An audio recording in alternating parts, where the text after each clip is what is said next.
warahmatullahi wabarakatuh. Waalaikumsalam warahmatullahi wabarakatuh. Selamat pagi dan salam sejahtera bagi kita dapat berkumpul di ruangan kita seperti biasanya untuk meneruskan komel kita dan aksi nyata rutin seperti biasanya yang kita lakukan. Saya tidak banyak berbicara di sini, nanti narasumbernya akan disampaikan oleh Ibu Nurmawati SK. Langsung saja kepada Ibu, kami persilakan untuk menyampaikan presentasinya. Terima kasih kepada Ibu Sri yang sudah membuka acara sosialisasi kita pada pagi hari ini, dan ini merupakan hasil nyata saya sebagai guru penggerak dan untuk komunitas belajar kita. Aku nggak nampak lah. Baiklah Bapak Ibu, tema yang kami ambil hari ini pada pertemuan kali ini yaitu tentang sosialisasi budaya positif. Sebelumnya saya mau bertanya kepada Bapak Ibu, menurut Bapak Ibu sudah sejauh mana kita menanamkan budaya positif di sekolah? Ya lumayan Sudah sangat jauh. Iya. Ada range-nya nggak? Ada garisnya 60%. Itu sudah sangat jauh ya. Kalau Bu Restika, menurut Bu Restika sudah sejauh mana budaya positif ada di sekolah yang kita tanamkan, kita terapkan? 50% ya, masih setengah-setengah. Nah, sebelumnya Bapak Ibu kita harus mengerti dulu sebenarnya konsep utama dari budaya positif itu apa? Jadi konsep utama budaya positif itu yang pertama adalah perubahan paradigma belajar, kemudian disiplin positif, kemudian kita harus mengerti kebutuhan dasar manusia, terus motivasi perilaku manusia, posisi kontrol, keyakinan kelas, dan segitiga restitusi. Mungkin ada kata-kata ini yang sudah sering untuk Bapak Ibu, tapi ada yang masih baru. Nah, kita akan belajar bersama-sama Bapak Ibu, bukan berarti saya sudah mahir atau saya sudah melakukan semuanya, belum, tapi kita sama-sama untuk belajar menerapkannya. Kita lihat pembelajaran dengan paradigma baru. Pembelajaran paradigma baru atau kurikulum merdeka yang sekarang disebut ya, merupakan pembelajaran yang berorientasi pada penguatan kompetensi dan pengembangan karakter yang sesuai dengan dimensi profil pelajar Pancasila. Kurikulum merdeka memastikan bahwa praktik pembelajaran yang dilakukan di sekolah benar-benar berpusat pada siswa atau student center. Jadi biasanya sekolah-sekolah atau kita ya, guru-guru sebelumnya, kalau sebelum paradigma berubah, kita masih teacher center. Teacher center itu adalah kita butuh hasil, tapi belum tentu kita mengerti prosesnya. Yang penting hasilnya. Artinya kita mau anak itu berhasil. Sebenarnya tidak salah Bapak Ibu, tidak ada yang salah dengan ini. Tapi artinya kita sudah mulai memaksakan kehendak, karena kita berusaha supaya anak-anak itu mencapai 100% kelulusan. Padahal ada yang namanya kebutuhan minat dan bakat. Jadi anak itu belum tentu, contoh seperti Bu Restika, dia adalah guru IPA, belum tentu semua di IPA itu dapat nilai di atas KKM.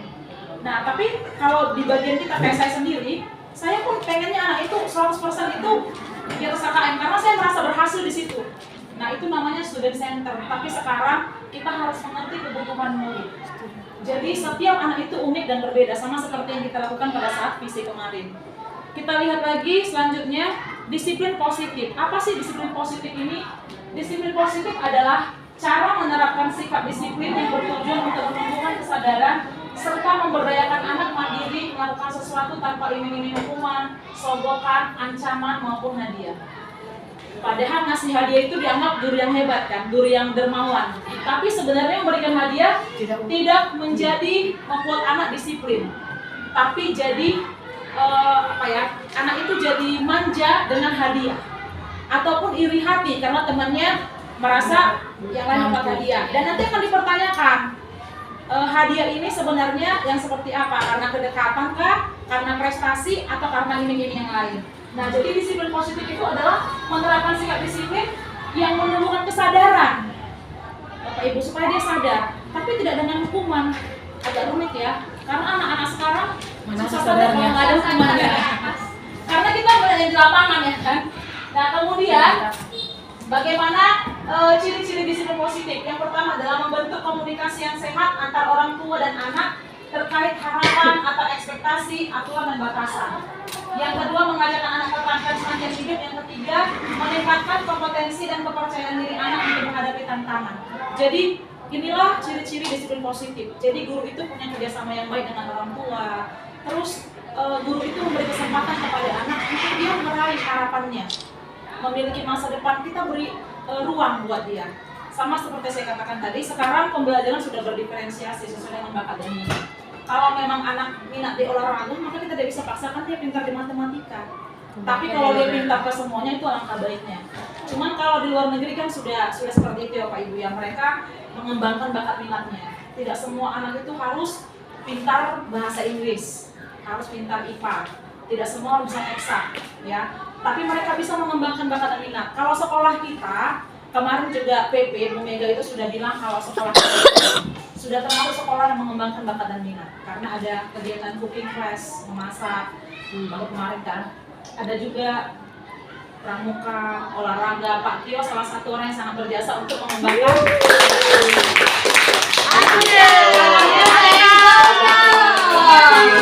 Mantap Pak Tio. Satu ingat tonggaknya sekolah sekarang Pak. Iya, memang iya. Sering banget coba ada pengembangan bakat dan minat, lihat anak-anak. Loyalitas. Nggak pakai promosi Iya. emang banyak sekali nih yang dapat ya kan, karena mereka melihat ya. Bukan pakai promosi tapi kan Hidup Pak Tio. Ya, itu sangat Loyalitasnya, Terus, bro. ini yang paling penting, mengajarkan anak keterampilan. Keterampilan itu adalah kemampuannya. Kemampuannya itu bukan cuma berhitung atau menulis membaca, tapi sepanjang hayatnya apa nih yang dia punya, apa nih yang dia bakat, yang dia punya apa. Contoh ternyata ya, si Desa ini pintar menari. Itu adalah sebuah keterampilan yang dia bisa asas sepanjang hayatnya seperti itu, tapi akan dilakukan kepada hal yang positif. Itu dia Bapak Ibu disiplin positif. Kemudian kita lihat lagi kebutuhan dasar manusia. Nah ini kebutuhan dasar. Pernah nggak kita lihat anak tidur kalau pas lagi ngajar, nerangkan? Iya.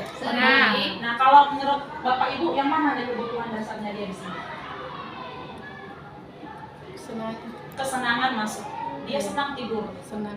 Terus pernah nggak lihat kalau anak itu kita nerangkan lempar kawannya itu juga masuk kesenangan. Jadi kebutuhan dasar anak itu banyak. Kebutuhan dasar kita manusia ada 5. Bertahan hidup mungkin lewat makanan. Ada nggak anak yang nggak bisa belajar kalau lapar? Ya. Ada. Maka dia kebutuhannya adalah bertahan hidup. Kemudian ada nggak anak yang caper mulu? Ada. Karena dia adalah dia kasih sayang. Dia penguasaan, dia selalu yang tampil. Mungkin kayak saya nih ya, saya selalu dibilang orang suka menguasai, itu mungkin kebutuhan dasarnya ya. Karena mungkin kecil, saya dulu kecilnya itu Bapak Ibu, karena maaf ya, karena bakatnya sangat miskin, sepatunya suka sobek gitu kan, sampai terbuka menganga. Jadi saya dulu kecil kayak semut, ngerti nggak maksudnya? Kecil kayak semut, jadi memang benar-benar nggak dianggap, terus dibully karena sepatunya udah menganga gitu. SD, iya saya dulu SD Impres. Samanya kita punya. Jadi pulang, Jadi PS. pulang saya dari sekolah jalan kaki sekitar 3 km. Terus saking laparnya, nanti saya suka nyari-nyari sampah, sisa makanan di tong sampah. Dan saya makan. Jadi masa kecil saya emang luar biasa ya. Waktu SD, keluarga itu bangkit pas udah SMP SMA. Jadi di situ saya kecil seperti semut. Nah mungkin saya memang butuh penguasaan nih. Kayak saya begitu mulai nih ya SMA kan, oh ternyata saya bisa nih, saya bisa jadi role model, saya bisa jadi itu saya juga menimbang-nimbang seperti itu ya. Saya butuh kebutuhan dasarnya itu adalah yang itu, begitu seperti itu ya, Bapak Ibu. Nah dari kebutuhan dasar ini kita akan melihat motivasi perilaku manusia. Ada 3. Kenapa dia melakukan ini? Kadang-kadang kita juga tanyakan kenapa anak-anak ini seperti ini. Yang pertama itu adalah untuk menghindari ketidaknyamanan atau hukuman. Ini adalah tingkat rendah dari motivasi perilaku manusia. Jadi dia itu melakukan sesuatu. Jadi dia itu melakukannya karena tidak mau dihukum. Ya, ini dari eksternal ya berarti ya, motivasi eksternal. Dia nggak mau dianggap salah. Nanti guru mau hukum aku datang tepat waktu lah, nggak mau terlambat, nanti aku dihukum. Terus nanti aku dihukum menolak bendera, aku harus barislah yang bagus. Jadi motivasinya itu dia melakukan sesuatu karena dia tidak mau dihukum, untuk menghindari ketidaknyamanan. Yang kedua, untuk mendapatkan imbalan atau penghargaan ini juga eksternal, bukan dari diri sendiri. Dia melakukan yang baik supaya dia dianggap atau supaya dia dikasih penghargaan.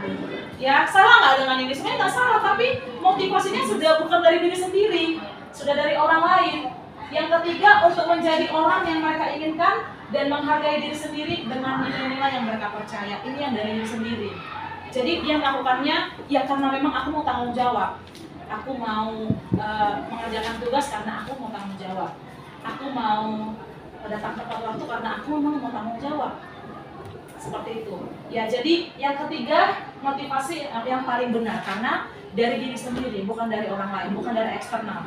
Yaitu dia. Nah, berhubungan dengan motivasi perilaku manusia, kita lihat konsep disiplin. Konsep disiplin dengan identitas gagal. Mohon maaf Bapak Ibu, saya pun sangat belajar dari sini. Karena saya merasa memang kalau tidak ada hukuman anak tidak jerah. Betul nggak? Betul. Ya, ini juga menjadi pertimbangan yang sangat berat. Saya sampai pernah bertanya, mungkin waktu itu di mobil ya, bareng sama siapa waktu belanja. Saya tanya sama pasien saya, Bu, sebenarnya bisa nggak sih menghukum? Nah, hukuman ini kan konsepnya bukan cuma fisik ya, dia verbal. Verbal juga menghukum. Contoh, dasar kamu nggak tahu apa-apa kamu, ya kan? Itu juga hukuman karena apa? Karena sifatnya menyakiti. Sifatnya menyakiti. Nah, kita lihat ternyata konsep disiplin yang kita lakukan dengan hukuman dan penghargaan itu gagal, Bapak Ibu. Kenapa gagal? Kita akan lihat. Hukuman dia menyakitkan, pasti menyakitkan ya. Hukuman mau fisik mau verbal itu menyakitkan. Yang kedua, membuat tidak nyaman anak itu. Jadi, kenapa tidak nyaman? Seperti yang saya contohkan kemarin dengan Bu Sri. Dek, takutkan orang itu karena kamu masuk. Artinya anak itu udah gak nyaman di luar, saya mau masuk mengajar. Jadi bagaimana? Saya pernah ingat sih dulu, saya sampai sekarang ingat kimia, gara-gara guru saya itu kencang banget. Dia suka mukul nih. Kalau ini kan bisa pingsan nih dari dia. Salah buka lembaran aja, dia pukul ini. Tapi saya jadi pintar, betul. Jadi bisa gitu lah kimia kemarin. Tapi saya nggak nyaman, saya dikejar-kejar. Nah, kita mau nggak sih punya anak yang kayak gitu, Bapak Ibu? Pasti nggak kan? Apalagi kita punya anak gitu kan, pasti kita nggak, aduh jangan sampai nih kayak gitu kan. Kemudian takut, iya takut. Pasti saya jadi kayak takut bisa.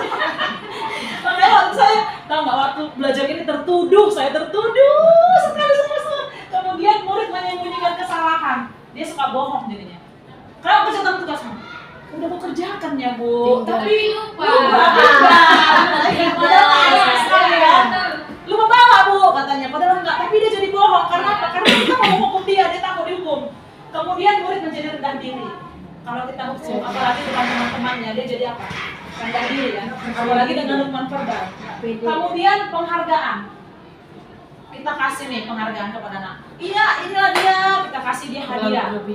Sebenarnya baik banget tuh kalau kita pikir-pikir ya, guru ngasih hadiah, apalagi di TikTok juga ada guru-guru ngasih hadiah. Tapi ternyata dia konsepnya kurang pas.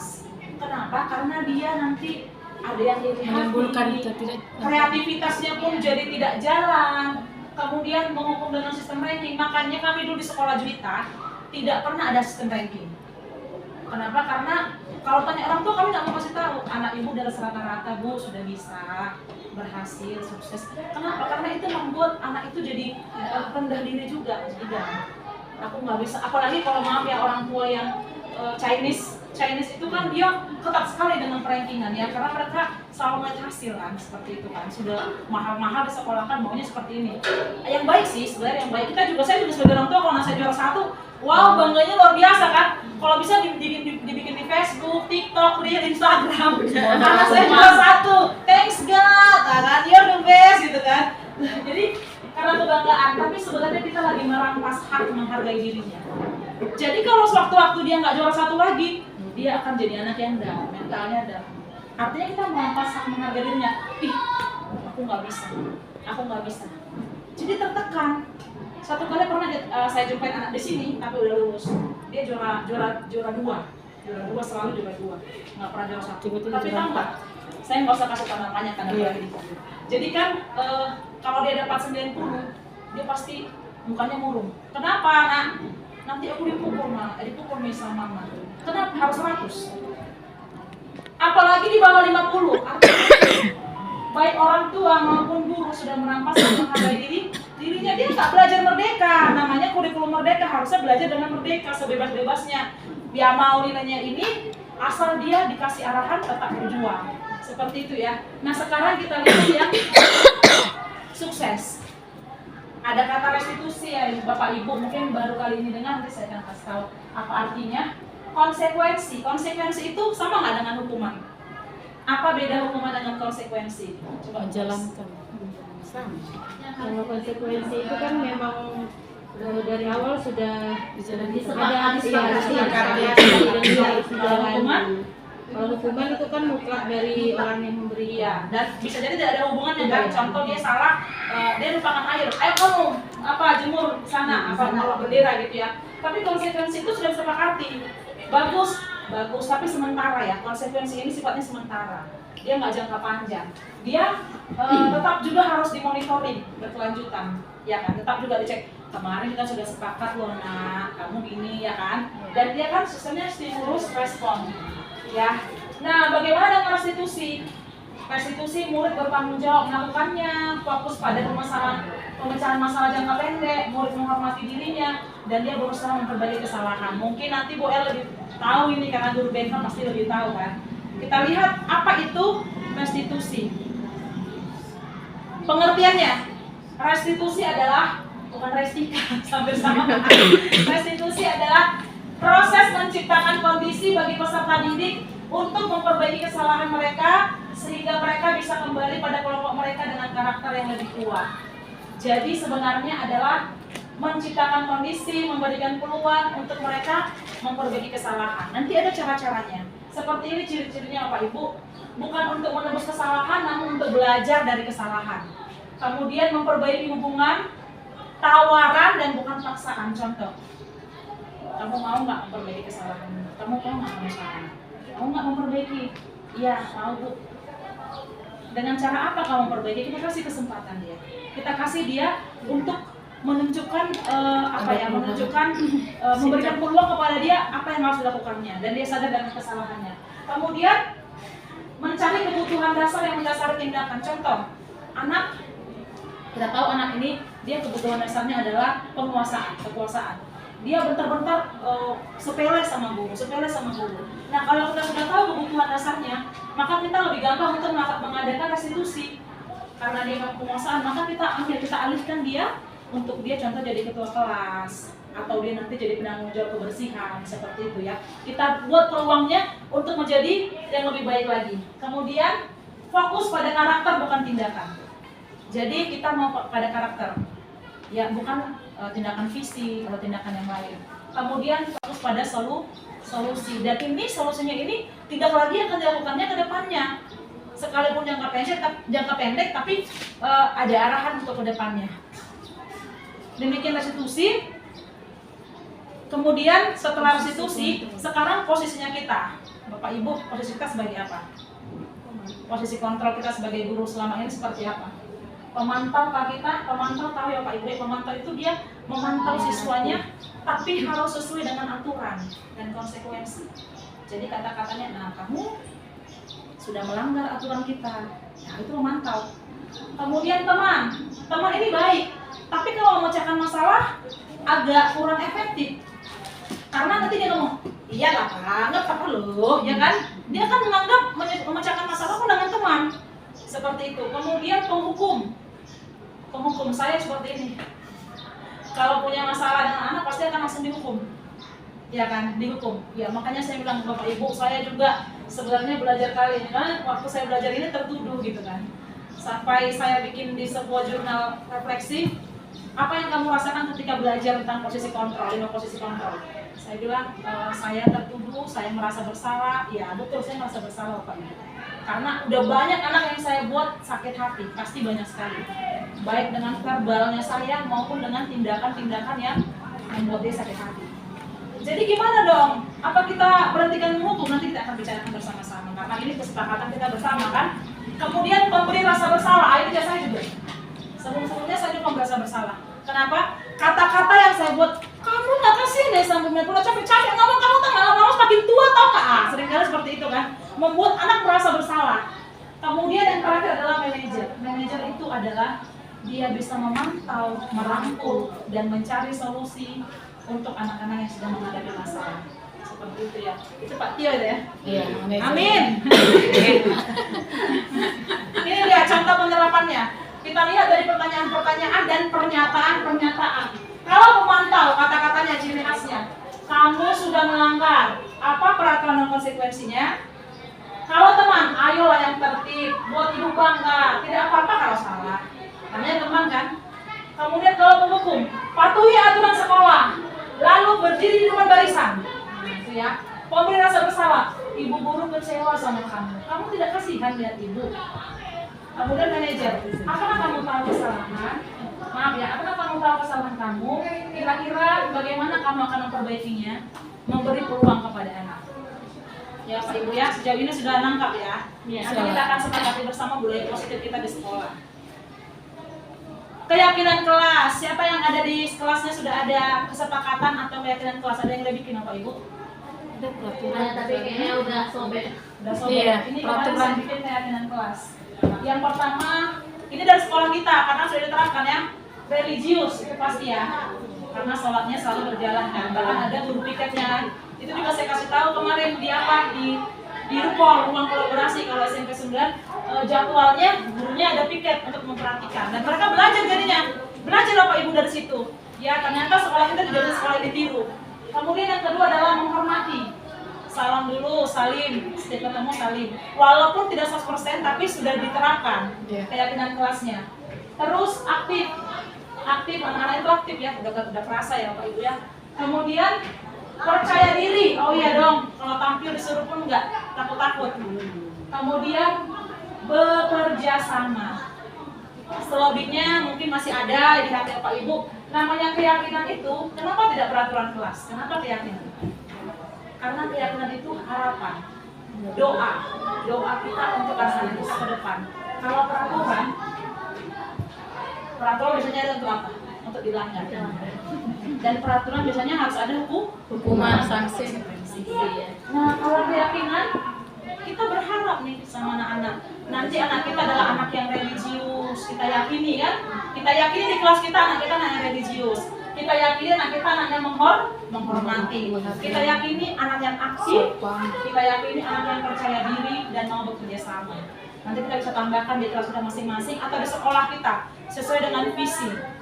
Ya, kemudian kita lihat pembentukan keyakinan kelas. Bagaimana sih cara membuat keyakinan kelas?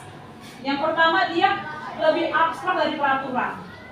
Kalau abstrak kan berarti kan dia masih harapan, doa, keinginan, cita-cita kita kayak kemarin murid yang bagaimana? Yang berakhlak mulia, berkarakter, aktif, berprestasi. Kemudian dia pernyataan-pernyataan yang universal, yang umum ya. Kemudian ada lagi penguatan positif dengan nilai-nilai kebajikan. Contoh, jujur. Kita bikin nih keyakinan kelas. Yang pertama, setiap siswa harus jujur. Yang kedua, bekerja sama dengan temannya. Banyak lagi, namanya keyakinan dengan nilai-nilai kebajikan.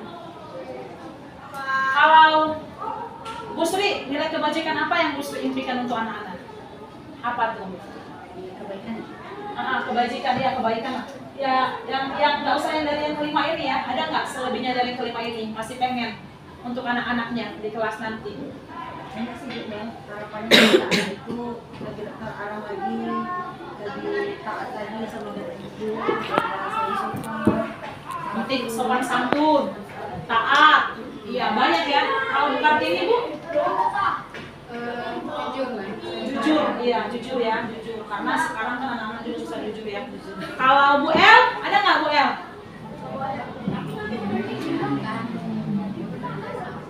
Kerjasama.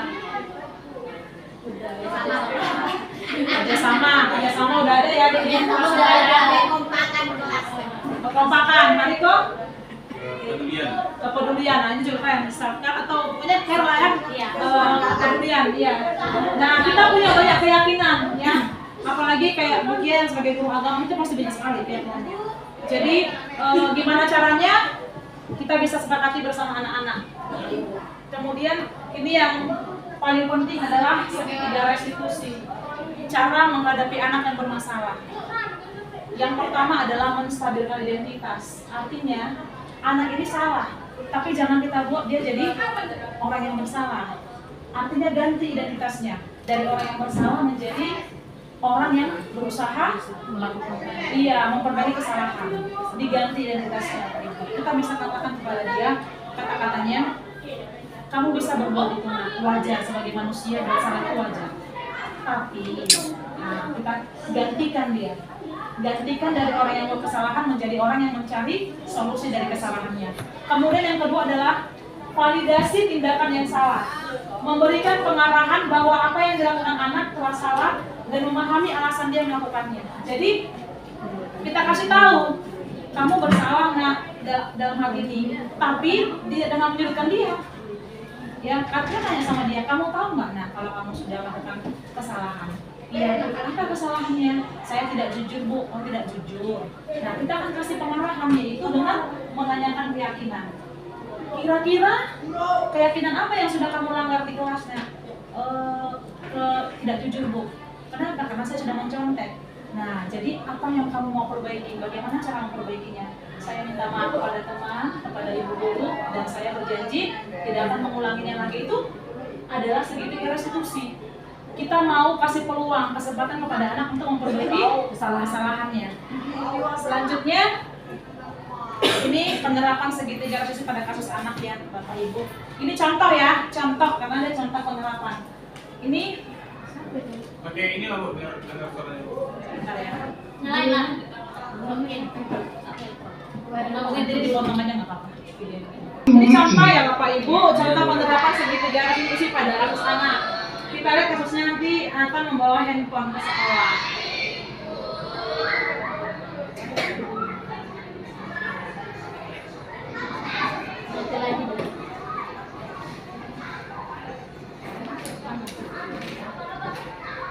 Bluetooth mode connected.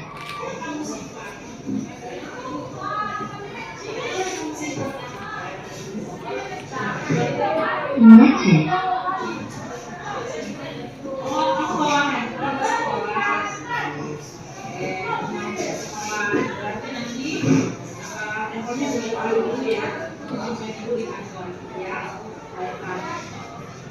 Jadi anak-anak ibu kita tidak bisa bawa handphone ke sekolah, sudah sesuaikan dengan keseluruhan.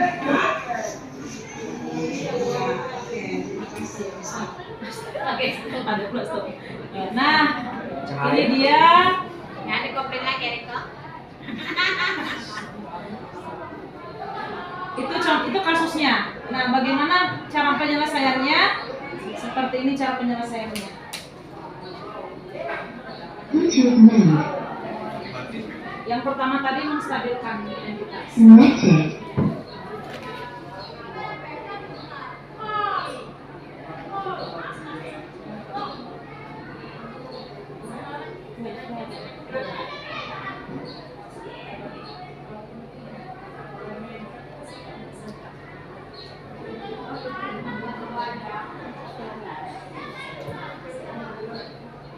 Yang kedua adalah validasi tindakan yang salah. Sebenarnya harusnya ke dalam kata-katanya, karena kata-katanya yang paling menantang.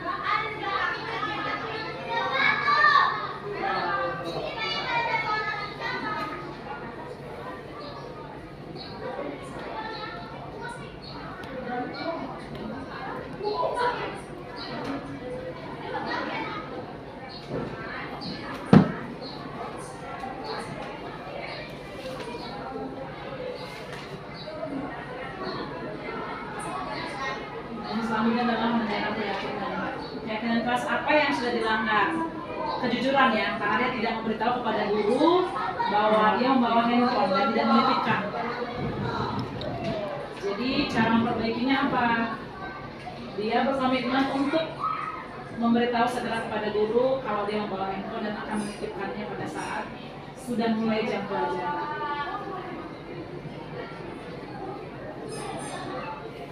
Nah, itu dia Bapak Ibu penyelesaian dengan restitusi. Nah, jadi budaya positif yang seperti sudah kita katakan tadi, mengetahui kebutuhan dasar anak, mengetahui posisi kita sebagai guru, posisi kontrol apa, kemudian mengetahui kalau kita pilih sebagai manajer, mengetahui cara apa yang kita akan lakukan untuk menyelesaikan masalah anak. Seperti tadi pilihan adalah segitiga restitusi. Kemudian kita juga berusaha membuat keyakinan kelas dan disepakati oleh sekolah, seluruh warga sekolah. Demikianlah Bapak Ibu. Ada yang mau ditanya? Kalau ada silakan. Kalau tidak kita akan tutup. Saya akan kembalikan kepada Bu Sri. Ada Bu Kartini, silakan. Mengenai tadi pemberikan hadiah, kita kan biasanya kalau sudah kita memberikan hadiah kita akan membekali uang pada anak. Iya. Tapi kalau seandainya kita memberikan hadiah itu tadi kata seperti itu, bisa membuat anak itu menjadi adik ini, atau masih kita jadi motivasi. Jadi bagaimana penyelesaian sebaiknya? Sebaiknya tidak memberikan penghargaan, Bu, tapi dengan cara memberikan motivasi.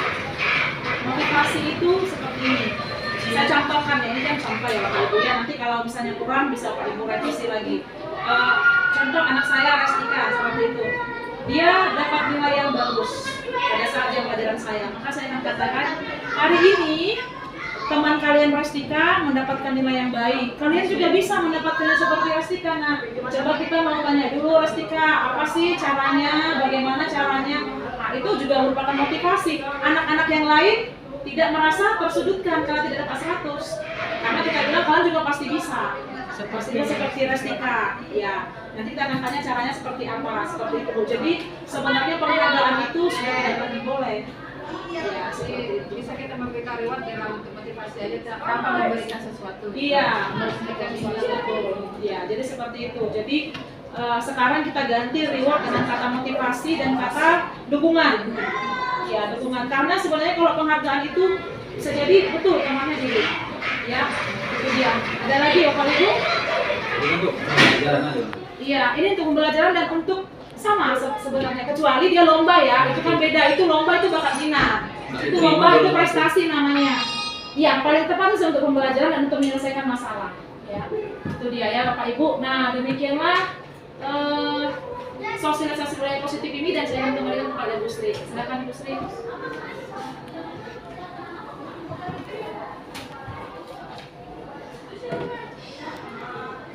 Baiklah Bapak Ibu, karena presentasi dari Ibu Milpas Simanjuntak Expert sudah bisa kita dengar bersama, dan semoga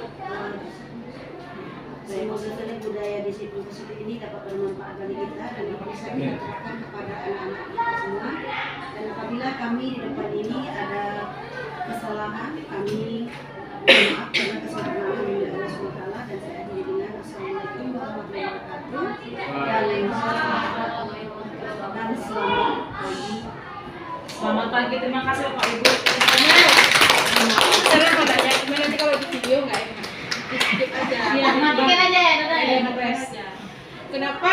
Ini kan dari Assalamualaikum warahmatullahi wabarakatuh. Selamat pagi, salam sejahtera untuk kita semua. Perkenalkan, nama saya Rikwan Rizka. Saya merupakan Wakil Kepala Sekolah SMP Negeri 9 Pinggir. Dari pemaparan Bu Melva tadi sebagai calon guru penggerak mengenai budaya sekolah, dapat disimpulkan bahwa budaya sekolah di SMP Negeri 9 sebenarnya sudah cukup bagus, seperti budaya disiplin, budaya kreativitas, ataupun nilai-nilai kebinekaan. Tapi ada juga beberapa hal yang bisa diambil dari pemaparan Bu Melva. Seperti yang pertama adalah mengenai segitiga restitusi. Dengan segitiga restitusi, anak-anak lebih fokus pada nilai-nilai kebajikan serta tanggung jawab diri. Tidak seperti hukuman, karena hukuman itu membuat anak-anak menjadi takut atau rendah diri. Serta hal yang dapat diambil dari pemaparan Bu Melva tadi adalah juga mengenai keyakinan kelas. Dengan menerapkan keyakinan kelas di awal, anak-anak bisa lebih berfokus terhadap nilai-nilai apa yang diyakini oleh diri sendiri. Ya, mungkin itulah yang bisa saya simpulkan. Semoga SMP Negeri 9 bisa menjadi lebih baik ke depannya. Assalamualaikum warahmatullahi wabarakatuh. Assalamualaikum warahmatullahi wabarakatuh. Selamat pagi dan salam sejahtera bagi kita semua. Nama saya Sri Mulyani SH, saya guru mata pelajaran PPKN. Hari ini akan memberikan pengertian mengenai pentingnya budaya positif yang sudah disosialisasikan di sekolah kami di SMP Negeri 9 Pinggir. Menurut saya, budaya positif itu harus memang diterapkan di sekolah kami karena salah satunya bisa menunjang siswa atau memotivasi siswa untuk lebih bisa menerapkan dan mempraktikkannya dalam kehidupan sehari-hari bagaimana sebenarnya. Salah satunya siswa harus juga mengerti bagaimana cara berkata, sopan santun, berbicara. Salah satunya harusnya ada karakter dari siswa tersebut. Dengan cara kita membentuk siswa agar bisa berperilaku positif. Salah satunya mengarahkan siswa untuk memperbaiki kesalahannya dengan segitiga restitusi. Mungkin hanya ini yang dapat saya sampaikan kepada Bapak Ibu guru. Untuk yang lainnya juga kepada peserta didik di SMP Negeri 9 Pinggir. Kalau ada kesalahan dalam pengucapan saya, karena saya bukanlah Tuhan, saya mohon maaf karena kesempurnaan hanya milik Allah SWT. Dan saya akhiri dengan Assalamualaikum warahmatullahi wabarakatuh. Selamat pagi dan salam sejahtera bagi kita semua.